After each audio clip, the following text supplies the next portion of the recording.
নমস্কার। নিশ্চয় আপনারা সবাই ভালো আছেন আর আমরাও সবাই ভালো আছি। ভালো আছি মানে খুব ভালো আছি। কাজকর্ম তো ছুটোছুটি করে কাজকর্ম করছি। মানে আমার মেয়ের কাজ করছে, আমি আমার কাজ করছি। আর মাঝে মাঝে তো আমি মানে এত চিন্তা হচ্ছে কি বলবো, গালে হাত দিয়ে বসে পড়ছি। কেন? আর এই শীতকালের পোশাক সব্বাই তোলা হয়ে যাচ্ছে, মানে আমাদের পরিচিত সব্বাই বলছে হ্যাঁ তোলা হয়ে গেছে। আমার মেয়ে যে ক্লাসমেটের মার সাথে আমার একটু বেশি পরিচিত, দেবপ্রিয়ার মা, ওনারও তোলা হয়ে গেছে সব। আমার তো এখনও কিছুই তোলা হয়নি। কী যে করব না আমি বুঝে উঠতে পারছি না। আর কেন বলুন তো বেশি চিন্তা হচ্ছে আমার, আমি তো ছাদে জামা কাপড় মেলতে পারি না। আর ছাদে তো সমস্ত দড়িগুলো ছিল, সেই মিস্ত্রিরা কাজ করার সময় সব কেটে দিয়ে গেছে, এমনকি বাঁশগুলো ছিল সব ভেঙে দিয়ে গেছে।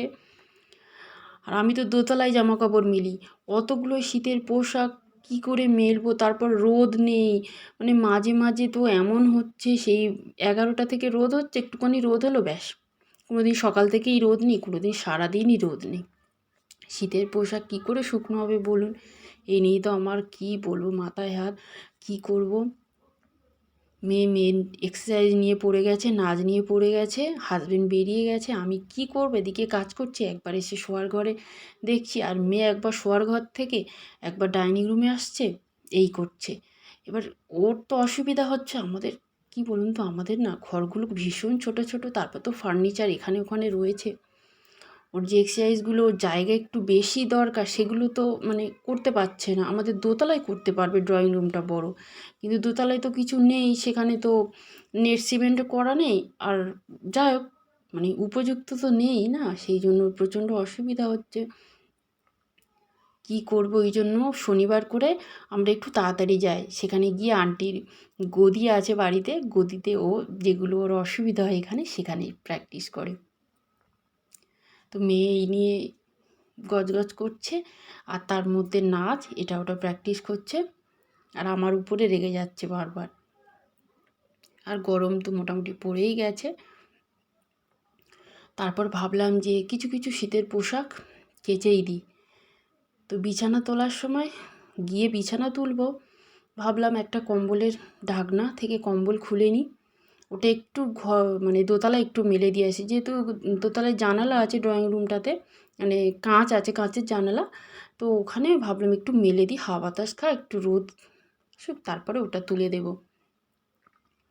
বলে ওই কাজ করলাম। একটা কম্বল, মেয়ে বললো মা একটা কম্বল রাখো, ওটা গায়ে দেবো রাত্রে করে, একটু ঠান্ডা লাগে বুঝেছেন, আমাদের এখানে একটু ঠান্ডা আছে। আমার মনে হয় সব জায়গায় একটু একটু ঠান্ডা লাগে রাতের দিকে। আর এই শীতের পোশাকগুলো সমস্ত সব এই কম্বলের ঢাকনা খুলেছি, কম্বলের ঢাকনায় করে নিয়ে সব দোতলায় রেখে এসেছি। একদিনে তো কাচা সম্ভব নয়, আরও কাজ রয়েছে সংসারে, মেয়ের পড়াশোনা, মেয়ে তো একা একা পড়বে না, ওর দিকে তো আমার খেয়াল রাখতে হবে। তো সবগুলো কম্বলের ঢাকনায় করে নিয়ে আর সব ওপরে রেখে এসেছি। বলি সময় মতো একটু আধটু করে, মানে দু একটা করে কেচে দেবো। আমাদের মানে দোতলা বলছি, ছাদে আমাদের ট্যাপ কল রয়েছে, ওখান থেকে মেলে দিলে আমার সুবিধা হবে। বাথরুমে কাচার থেকে উপরে কাচলে আমার সুবিধা হয়।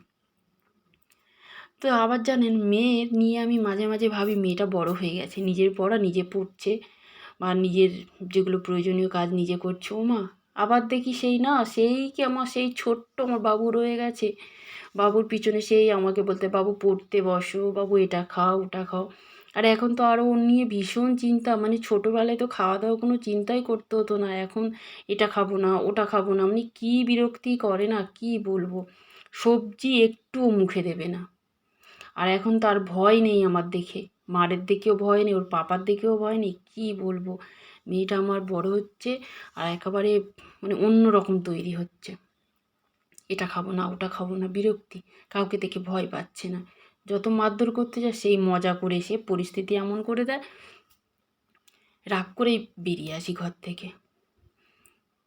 ওই করে যা এক করে সময়টা কাটালাম, মেয়ের মতো মেয়ে পড়ছে। আর এখন ছুটির দিন, আমি বলেছি তুই সারাদিন পড়বি, যতক্ষণ তোর পড়ার ইচ্ছা তুই সারাদিন পড়ে যাবি। মেয়ে আমি সারাদিন পড়ে যাবো, হ্যাঁ সারাদিন তুই পড়ে যাবি। ছুটি কটা দিন পর তারপরে রান্নাবান্না করলাম। নদীর মাছ ছিল, কি আমুদি মাছ, আমুদি মাছের একটু ঝাল করলাম, আর গাজর আলু ভাতে দিয়েছি, আর মেয়ের জন্য বাটার, আবার মেয়ের জন্য না ডিম ভাতে দিতে হয়েছিল, মেয়ে তো ওই মাছ খায় না। তবে খাওয়ার শেষে ও বলেছিল মা আমাকে একটু মাছ দাও, তাও খেলো না। মেয়ে আর ওর পাপা এসেছে দুপুরে, মেয়ে আর পাপা বসে বসে টিভি দেখছে, কি কার্টুন দেখছে একটা। মহিলাটা আমাকে মেরেছে দেখো। মেয়ে এসে আমার সঙ্গে টমেটো সস দিয়ে চিপস খাচ্ছে, সে একটা বাটি বেললো, একটা আঙুরের বাটি বেললো, কত ফেলে রে। সব সময় বাসন, জমিদারের বেটি এসেছে, এখন বাসন রান্নাঘর কি অবস্থা, টিভি দেখছে, পড়াশোনার নাম নেই। এই ধর আলুগুলো রেখে তো আলু ঝুড়িটা সিঁড়িতে রেখে যা। আমি কেন করবো, তুই নিয়ে কর। আরে বাবু যা, আলু ঝুড়িটা না না না না, শোনো, আমি যাবো না। উফ আমার কষ্ট হচ্ছে, দেখো ধরো। যাবো না। আরে ধরো ধরো। আরে যাবো না বলছি না।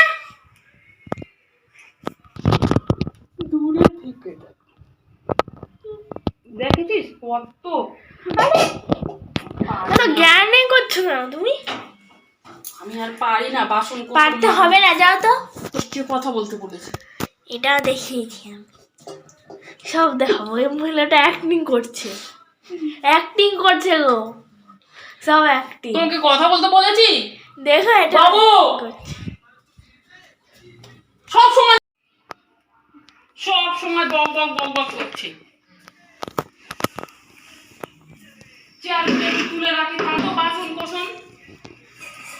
আমি আর পারি না, বড় হচ্ছিস তো, বল একটু কাজ করবি তো বল। শুধু বিছানাটা খুঁজখুজ করে তুললে হয়, আবার মুখে। ঠিক আছে বন্ধ করে দেবো। ঠিক আছে তুমি যাও এবার তো। আমার খাওয়ার পরে কিছুটা ভাত এক্সট্রা হয়েছে, তো সেগুলো একটা কন্টেনারের মধ্যে রেখে দিলাম। কন্টেনারে করে না ভাত তরকারি থাকলে না ভালোই থাকে, বুঝেছেন। কিন্তু আমি ফ্রিজের মধ্যে সমস্ত কিছু পরিষ্কার করে রাখি, মানে সবজি অনেকে তো বাজার থেকে নিয়ে প্লাস্টিকে করে রেখে দিল, কিন্তু আমি না কী করি বল, এটা আমি বলি না, এটা প্রত্যেকেরই করা উচিত। কিন্তু আমরা বাজার থেকে তো কিনে আনছি সুন্দর সবজি, কিন্তু ওই সবজিটা যেভাবে আসছে সেটা যদি আমরা দেখি চোখে, কেউ কেউ দেখে থাকবেন, তো দেখলে না অনেকে জানে না, যদি যারা জানে না তারা দেখে, তারা অবাক হয়ে যাবে, তারা আর ভুলেও সবজি না ধুয়ে রাখবে না, তারা প্রতিদিনই সবজি কিনে আনবে, প্রতিদিনই ধুয়ে রাখবে। তো যাই হোক, সেসব কথায় আমি যাব না, আমি আমার মতোই করি।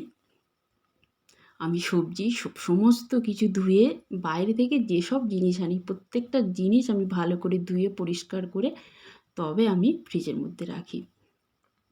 আর কোনো খাবার কিন্তু ফ্রিজের মধ্যে খুলে রাখা উচিত নয়, ঢাকা দিয়েই রাখা উচিত। হ্যাঁ, অনেকে আমি প্রত্যেকেরই দেখেছি ঢাকা দিয়েই রাখে। তো যাই হোক, এখন করে না আমার কি হয়েছে, মানে মেয়ের তো স্কুল এখন ছুটি, একটু বেশি করে সময় পড়ছি। আর আমি যে রান্নাঘরে খাওয়া দাওয়ার পরে একটু ভালো করে পরিষ্কার করি, এই জানালাটাও পরিষ্কার করি। আজকের না আবার 3টে ডাস্টার পরিষ্কার করেছি ভালো করে, সেগুলো না শ্যুট করেছিলাম, কিন্তু না আমি সে এডিট করার সময় কেটে বাদ দিয়েছি। মানে ভিডিওটা না অনেক বড় হয়ে যেত, আপনাদেরই অসুবিধা হবে দেখার সময়, সেই জন্য কেটে বাদ দিয়েছি। আর এখন যেহেতু একটু সময় পাই বেশি, তো যেসব কড়াগুলো একটু তেল কালি বেশি লেগেছিল না, সেগুলো তো সবসময় মানে অনেকটা সময় ধরে কড়া মাজা সম্ভব হতো না। আর আমি নিজে মাজি আমার বাসন টাসনগুলো, কাচের লোক আমি রাখিনি। তো কাজের মানে এতটাই ব্যস্ত মেয়ে নিয়ে, তো সময় ধরে না মাজা সম্ভব হতো না। আর কড়া মাজতে ভীষণ কষ্ট, একটু তেল কালি যদি লেগে থাকে, বা একটু কোনো দিন তরকারি হয়তো রান্না করলে একটু মানে বেশি নোংরা হয়ে গেল, তো কী করতাম, চেষ্টা করতাম কিন্তু উঠতো না। তো মেয়ের যেহেতু ছুটি এখন, তো এক ভালো নতুন স্ক্রচ ব্রাইট কিনে নিয়ে এসেছি, আর ওই যে তারের যে জালি ওই কিনে নিয়ে এসেছি, নিয়ে এসে কড়া দুটো ভালো করে মেজেছি, আর কি সুন্দর পরিষ্কার হয়েছে না, কি বলবো। সত্যি রান্নাঘরের জিনিস পরিষ্কার থাকলে কিন্তু না মনটা ভীষণ ভালো লাগে, আর মন ভালো থাকলে রান্নাও করতে ভালো লাগে, রান্নার স্বাদও দ্বিগুণ বেড়ে যায়, আর তখন প্রশংসাটাও কিন্তু দ্বিগুণ বেড়ে যায়, তাই না বলুন। তা আমি কিন্তু এইগুলোই করি। আমার হাজব্যান্ড অবশ্য সবসময় আমার রান্নার তারিফ করেন। তো আমি এত ভালো করে, মানে আমি ভাবতেই পারিনি কড়া দুটো ওই যে নোংরা উঠবে, কিন্তু তাও তারের জালি দিয়েই সবসময় মাজতাম। আর নতুন স্ক্রচ ব্রাইট খুব মানে ইয়ে টাইপের, বুঝেছেন, ওই খসখসে টাইপের ছিল। মেজেছি একদম সব পরিষ্কার হয়ে গেছে। তো আমার কাজকর্ম সব পরিষ্কার করে তবে ক্ষান্ত হই আমি। তো আজকের আমি এখানেই রাখবো, আর বাড়াবো না। আপনারা সবাই ভালো থাকবেন, আবার দেখা হচ্ছে একটা অন্য দিনে। Have a good day.